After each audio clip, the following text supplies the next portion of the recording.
And welcome to Business. My name is Sandra Sanamapani. So in the midst of all the happenings in the banking sector, how do you safeguard your investments, and what are some of the ways you can actually spot financial scams and Ponzi scheme? Philip Namfrio of the Joy Business team is here to help me. Hello, Sandra. Philip, thanks so much for coming. Thank you. So what is a Ponzi scheme in the first place? Okay, so a Ponzi scheme is a type of financial scam. And essentially a Ponzi scheme is attributed to a man called Charles Ponzi. He's no longer with us, but in the 1920s, he promised investors 50% in 45 days or 100% in 90 days. How possible? How possible?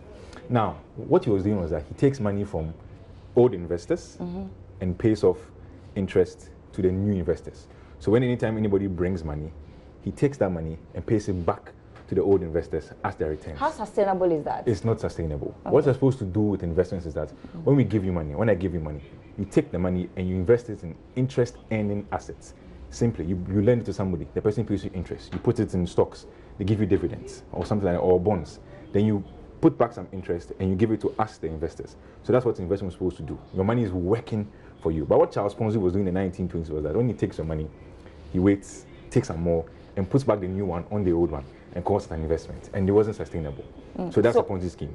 I see. So what should people look out for? Obviously, it means that this is something that cannot be sustained. At all. And so what should people look out for when they're investing? So, for instance, if the deal is so juicy, could that be a scheme? Okay, there's something in finance called high risk, high return.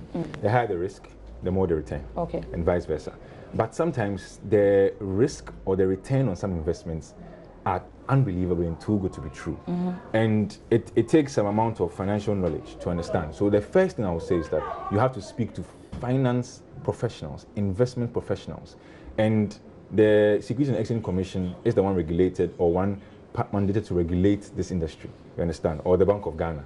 So you're supposed to look to them to give you advice, or you can go to the brokers around you for advice on it. I think the general perception is that going to look for these people is cost involved, and if you don't have the financial muscles to go and hire somebody to answer all these questions, the layman is just looking for some quick money to make some money on. So why should I go looking for all these people before I invest my money somewhere? But you see, Sandra, that's the problem. You have no knowledge of it.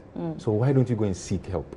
You understand? And it's not really a cost. If you walk into a bank and you ask them, what is this going to do for me? What's the interest on this? They'll just tell you the answer. It's not going to cost you anything. It's just a trip to the bank just to ask. It's not really going to cost you. So it's something we should start employing, and we should cut out the laziness and the greed. I mean, such high returns are not sustainable anywhere. Do you think our financial system is prone to schemes like this? Oh, yes. And, you know, from the past, we've had such schemes where it's been said that they take these funds and they don't use them for anything, and then they give it back to you as your interest or stuff like that. And regulators need to be very wary. The public, like us, need to be very wary and consult anytime we feel something is suspicious. All right, thank you very much, Philip. Now, we've been talking about Ponzi scheme and financial scam. Let's move to some other stories. And Senior Minister Yao Safo recently revealed that government has signed an MOU with 2 foreign automobile companies to establish assembling plants in the country to complement government's industrialization agenda. However, some industry players are not happy with this development, and one person who's been speaking is Kojo Safo of Kantanka Automobile. Local industries like us, we have two things that are, for us, we have two things that are really killing us. One, the dollar rate.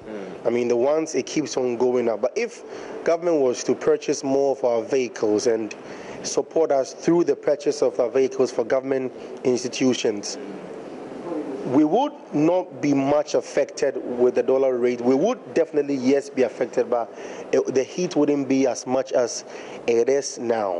And if, I mean, we're not paying duty as well. Somebody comes in and purchases a brand new tier rubber vehicle for $85,000. I mean, if you convert it into dollars, it's I understand. Just recently, we heard the senior minister say that we're going to be having 2 more assembling plants, vehicular assembly plants here in Ghana to support that of the local industry. Kantanka, you already have your assembly plants, I believe. And they haven't supported us. I mean, if you hear a senior minister say that they are going to have 2 more automobile plants in the country, whilst there's an automobile plant already in Ghana that you haven't supported, that means you clearly don't even understand talking about industrialization or automobile industry. You need to support what we already have here that employs Ghanaian citizens. Why do you have to go out there, get a foreign company, bring them here to compete your local industries and kill them off? It's entirely up to them, but we are going to continue employing different strategies, different marketing systems to also fight away whatever, because already we have automobile companies in Ghana that are selling cars in their showrooms and all, but we are still here, and we are still going to be here till.